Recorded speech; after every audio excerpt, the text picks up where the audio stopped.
Hello বন্ধুরা, এটা হলো মালতীর বাড়ি।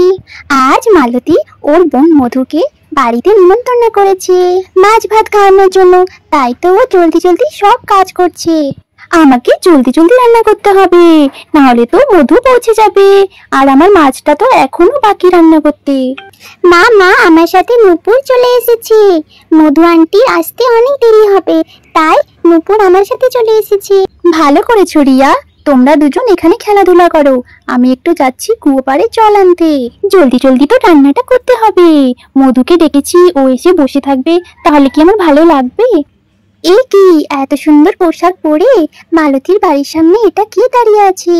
ও মা, এটা তো একটা শাকচুন্নি পেতনি। এর বাড়িতে তো ইলিশ মাছ হয়েছে। আমি তো ইলিশ খাবো, কিন্তু কি করে খাবো? আমি যদি এরকম করে ঢুকে যাই তাহলে তো আমাকে ঝাঁটা দিয়ে পিটাবে।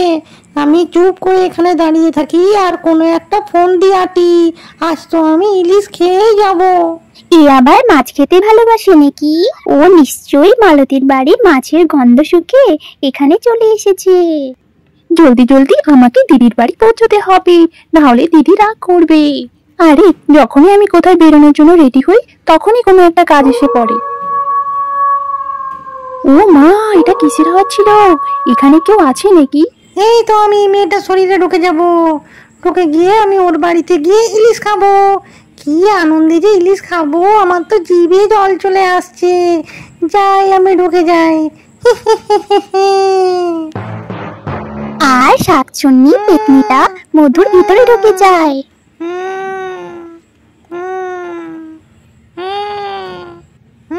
আর মধু মালতীর বাড়ির দিকে এগোতে থাকে। আরে মধু, তুই এসে গেছিস? আয় বোন আয়, এখানে এসে বস। আরে জানিস তো, আজ তোর জামাই বাবু বাজার থেকে ইলিশ মাছ এনেছে তোর জন্য।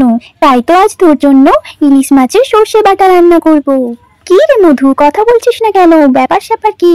এইদিকে মালতী রান্নায় ব্যস্ত হয়ে যায়, আর ওইদিকে যে পেতনিটা আছে, ওই পেতনিটা একটার পর একটা ইলিশ মাছ খেয়ে নেয়। তেল গরম হতে তো অনেক দেরি, ততক্ষণে আমি এক দুটো মাছ খেয়ে ফেলি।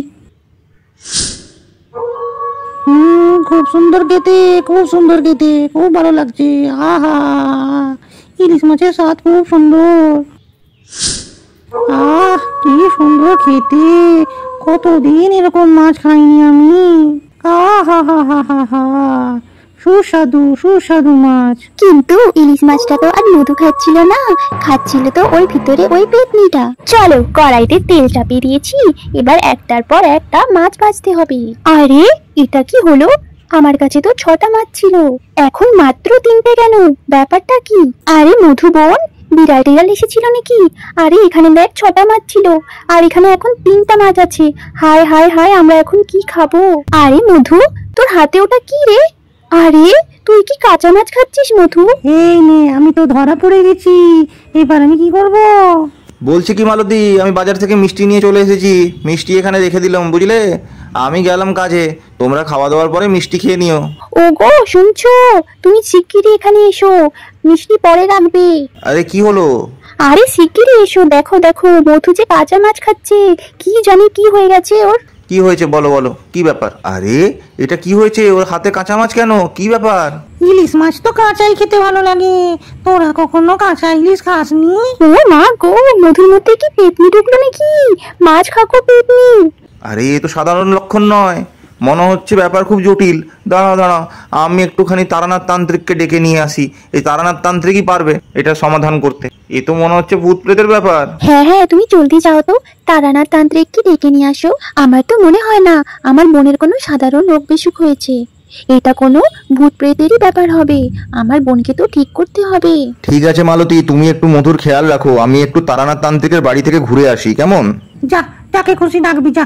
আমাকে মাছগুলো দে তো, বাকি যেগুলো পড়ে আছে আমি চুপচাপ খেয়ে নিয়ে চলে যাই। এইদিকে তারানাথ তান্ত্রিক চলে আসেন। বৌমা, আরে ও বৌমা, ব্যাপার স্যাপার কি? রামু আমাকে ডেকে পাঠালো, কি ব্যাপার? কি কি হয়েছেটা কি? এই যে ঠাকুর মশাই, আসুন আসুন, বসুন বসুন। এই দেখুন, এটা আমার বোন। সকালবেলা আমাদের বাড়ি এসেছে, তারপর থেকে কিরকম আচরণ করছে কিচ্ছু বুঝতে পারছি না কি হয়েছে, একটু দেখুন ওকে। দেখি দেখি বৌমা, রুগী কোথায় দেখি। হ্যাঁ, রুগীর লক্ষণ তো ঠিক লাগছে না, মনে হচ্ছে খুব জটিল অবস্থা। ঠিক আছে, এর ব্যবস্থা হবে। এই এই তুই কে রে? তুই এখানে কেন এসেছিস? তোর নাম কি? শান্তিতে আমাকে একটু বসে মাছও খেতে দিবি না? আমি আমি তান্ত্রিক তারানাথ চক্রবর্তী। তুই কে রে? ওম ক্লিম ক্লিম ফট স্বাহা। এই নে। বন্ধুরা, তোমরা যদি জানতে চাও তারানাথ তান্ত্রিক পেতনির সাথে কি করলো, জানতে হলে তো লাইক আর সাবস্ক্রাইব করতে হবে। তোমরা লাইক আর সাবস্ক্রাইব করে রাখো আর পরের বারের জন্য অপেক্ষা করো। আমাদের জানতে তো হবে তারানাথ তান্ত্রিক কি উচিত শিক্ষা দিল ওই পেতনিকে।